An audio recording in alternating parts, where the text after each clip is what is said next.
The courtroom fell silent as my Uncle James straightened his expensive tie and declared with absolute confidence, "Your Honor, I purchased all 12 properties from my brother fair and square. I have the signed documents right here." Judge Martinez raised an eyebrow, looking between the stack of papers James's lawyer was presenting and my calm expression. "Ms. Chen, your response to your uncle's claim."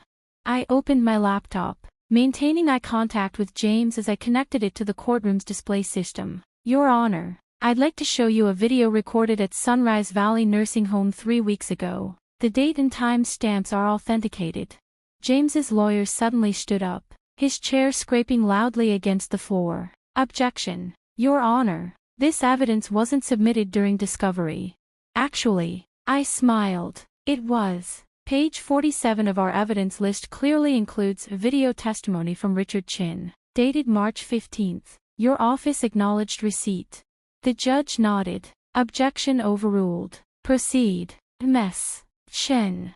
As I pressed play, I watched James's face transform from smug certainty to growing horror. On the screen, my father's face appeared, tired but clear-eyed, as he systematically destroyed James's elaborate scheme to steal our family's legacy.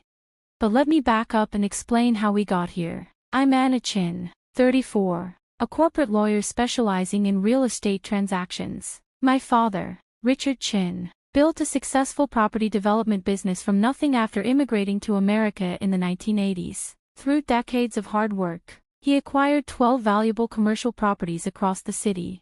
Dad's pride was the Chin Plaza shopping center downtown, but each property had its own story: the apartment complex he bought and renovated for immigrant families, the office building where he gave preferential lease terms to minority-owned businesses, the warehouse he converted into affordable artist studios.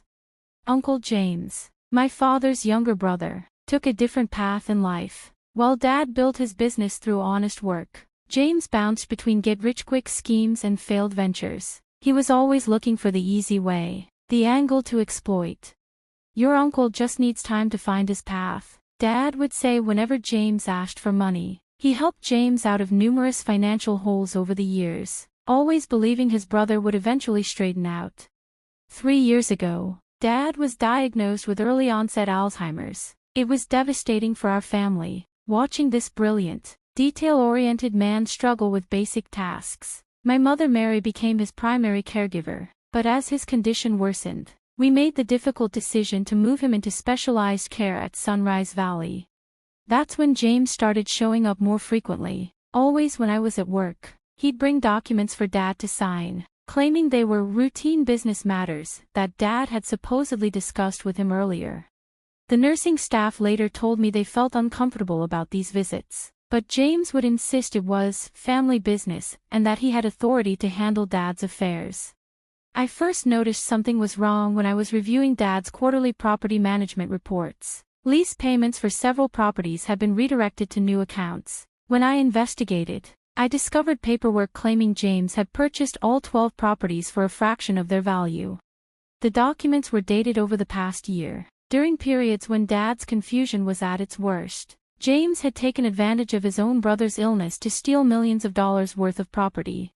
Dad would never sell the plaza, I told my mother. He planned to pass these properties to us for community benefit. We need to fight this. But James had prepared well. He had documents, witnesses, all somehow connected to his latest business ventures, and a story about Dad wanting to simplify his affairs before his condition worsened.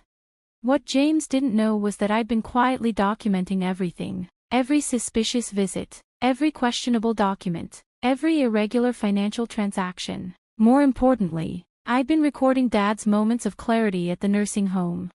Sunrise Valley had an excellent memory care program that helped residents maintain and document their lucid periods. The staff worked with me to record Dad's statements about his properties and his relationship with James. "I would never sell the plaza," Dad said clearly in one recording. "That's for Anna to manage for the community. James knows this. He's trying to steal what I built." We filed a lawsuit to void the property transfers, alleging fraud and exploitation of a vulnerable adult. James countersued, claiming the sales were legitimate and demanding the courts enforce the contracts. That's how we ended up in this courtroom. watching James's carefully constructed scheme collapse as my father's video testimony played on the large screen. In the video, Dad methodically went through each property, explaining its significance and his plans for its future. He directly addressed James's claims, pointing out specific details that proved the sales couldn't have happened as described. The warehouse, Dad said on screen. James claims I sold it last August. I was in the hospital with pneumonia all that month. Check the records. I wasn't signing any documents. The judge leaned forward, clearly engaged. James's lawyer had stopped objecting and was furiously whispering with his client. The plaza, Dad continued. The contract shows I signed it on Mom's birthday. We were all at her celebration dinner. James wasn't even there. He was in Las Vegas that weekend. Check his credit card statements. One by one, Dad demolished the fake sales. He recalled dates, meetings, and details that proved James's documents couldn't be genuine. More importantly, the video showed Dad's clear mental state when discussing these matters. My brother thinks because I'm sick, I don't remember, Dad said sadly, but I remember everything he's doing. He's stealing from his own family. When the video ended, the courtroom was silent except for James's heavy breathing. His lawyer stood up slowly. Your Honor, my client would like to request a brief recess to discuss. To discuss what? Judge Martinez interrupted. How to explain the multiple instances of fraud just revealed, the apparent forgery of documents, the exploitation of a vulnerable adult. The judge turned to James directly. Mr. Chen, I've seen a lot of property disputes between family members, but this is extraordinary. You took advantage of your own brother's illness to steal his life's work. James tried one last desperate play. Your Honor, those videos could be edited. My brother's condition means he's easily confused. The videos are authenticated by the nursing home staff. I interjected. We have their sworn statements about Dad's mental state during filming. We also have security footage of your visits, showing you pressuring Dad to sign documents while he was heavily medicated. James's lawyer began packing his briefcase. Your Honor, given this new evidence, my client would like to withdraw his countersuit and discuss a settlement. Oh, we're way past settlement, Judge Martinez said firmly. This court is referring this matter to the District Attorney's Office for criminal investigation. Mr. Chen, I suggest you find a criminal defense attorney.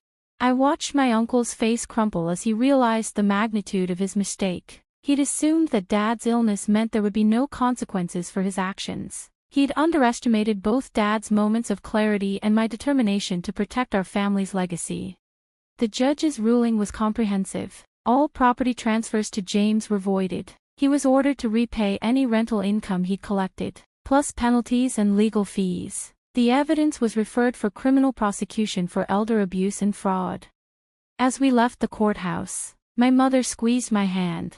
Your father would be so proud of you, she said. You protected everything he built. The aftermath of the court case sent shockwaves through our extended family. James's reputation was destroyed. His business associates, learning how he tried to steal from his sick brother, wanted nothing to do with him. Criminal charges followed, resulting in a plea deal that required full restitution and barred James from any involvement in property transactions. He eventually moved to another state, but not before making one last attempt at manipulation. You've ruined me, he told me during a chance encounter at a family funeral. My own niece, destroying my life. No, Uncle James, I replied calmly. You ruined yourself when you tried to steal from your sick brother. I just made sure there was evidence. The Chin Plaza and our other properties continued to serve the community as Dad had intended. I took over management, implementing the plans Dad and I had discussed during his lucid periods at Sunrise Valley. The warehouse artists kept their affordable studios. The immigrant families in our apartment complex stayed in their homes. The minority-owned businesses in our office building continued to grow and thrive. Dad's condition progressed as Alzheimer's inevitably does, but he had moments of joy seeing his properties continue their mission. The nursing home staff would drive him past the plaza, and his face would light up with recognition. Anna manages now, he would say proudly. She understands. It's not just buildings, it's community. The video that exposed James's scheme became a teaching tool at the local bar association's ethics seminars. Estate lawyers used it to demonstrate both the vulnerability of elderly clients and the importance of documenting capacity.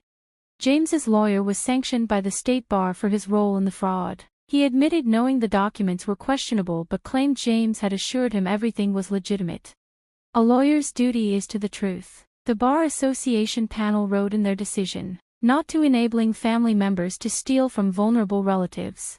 2 years after the court case, I was reviewing property records when I discovered something interesting. James had attempted to take out loans against several properties during the period he claimed to own them. The banks had declined, their due diligence revealing issues with his ownership claims.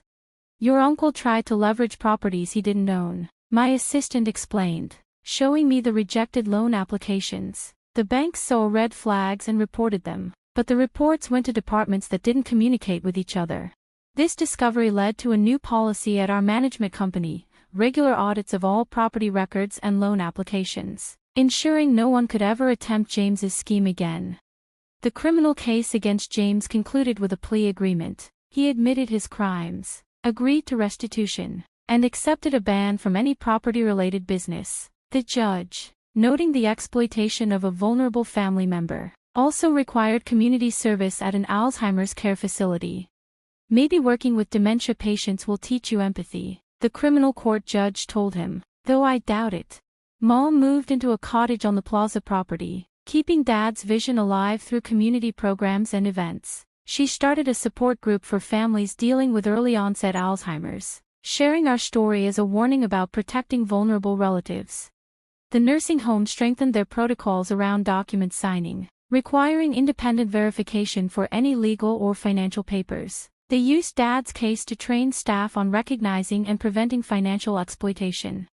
Dad's moments of clarity became less frequent, but he never lost his connection to the properties he'd built. Sometimes he'd point out windows in the nursing home, describing buildings only he could see. Each one has a purpose, he'd say. Each one helps someone. James made one final attempt at redemption, sending a letter through his new lawyer offering to make amends in exchange for dropping the criminal charges. Your uncle still doesn't understand, Mom said, reading the letter. This was never about money, it was about trust and family. We donated the video evidence to an elder abuse prevention organization, which used it to create training materials for financial institutions and healthcare workers. Dad's story helped protect other vulnerable seniors from similar exploitation. The Chin Plaza thrived under new management policies I implemented based on Dad's original vision. We expanded the community programs, added affordable housing units, and created a small business incubator for immigrant entrepreneurs. This is what the properties were meant for, I explained to a local business journal, not as assets to be stolen, but as resources to build community. James's betrayal had an unexpected positive effect. It brought the rest of our family closer together. Relatives who had enabled his schemes in the past now understood the importance of protecting vulnerable family members. Regular family meetings became a tradition, with transparent discussions about property management and community impact. We established a family council to oversee the properties, ensuring decisions aligned with Dad's original mission. The legal community took notice of our case. I was invited to speak at conferences about elder financial abuse and property fraud. The video evidence became a powerful tool for teaching lawyers about protecting vulnerable clients. Dad's legacy grew beyond the physical properties. The Chin Family Foundation was established, providing scholarships for immigrant students and grants for community development projects. The artist studios in the warehouse produced a collaborative art installation about memory and family, dedicated to Dad. It traveled to galleries nationwide, raising awareness about both elder abuse and the importance of affordable spaces for artists. James's daughter, my cousin Sarah, contacted me a year after the court case. She discovered additional evidence of her father's schemes, attempts to defraud other family members that hadn't succeeded. I found his notebooks, she said, sharing documents that revealed the full scope of his plans. He was going to steal from anyone he could. You stopped him before he could hurt more people. The notebooks became part of the criminal case record, leading to additional charges and an extended ban from financial activities. James's schemes had been more extensive than anyone realized. Dad's condition continued to progress. But the nursing home staff found that visits to the properties could still bring moments of engagement. They developed a therapy program around these visits, helping other residents maintain connections to their past achievements. The courtroom video remained in my office, a reminder that sometimes protecting family means standing up to family. The judge's laughter at James's claims became less important than Dad's clear voice describing his legacy. 5 years after the court case, the Chin Plaza hosted a community celebration of Dad's vision. Tenants, residents, and community members shared stories about how the properties had impacted their lives. "Mr. Chen gave us a chance when no one else would," said Mrs. Rodriguez, who'd opened her first restaurant in the plaza 20 years earlier. "Now my children have opportunities one never dreamed of." James never attended family gatherings again, his shame or anger keeping him away, but his attempts to steal our family's legacy had only made that legacy stronger, more resilient, and more focused on its original purpose. The properties remained in family management, protected by legal structures I created based on our experience. Future generations would continue Dad's mission of building community through responsible property development. Dad's video testimony, which had exposed James's fraud, became part of our family history. It showed not just the defeat of a deception, but the strength of a man who, even facing cognitive decline, fought to protect what he'd built for others. The judge's laughter at James's claims was just a moment in court, but Dad's vision for his properties continues to change lives. His legacy isn't just in buildings or legal victories, but in the communities that thrive because he understood that property ownership comes with responsibility. And that's something no fraudulent document could ever steal.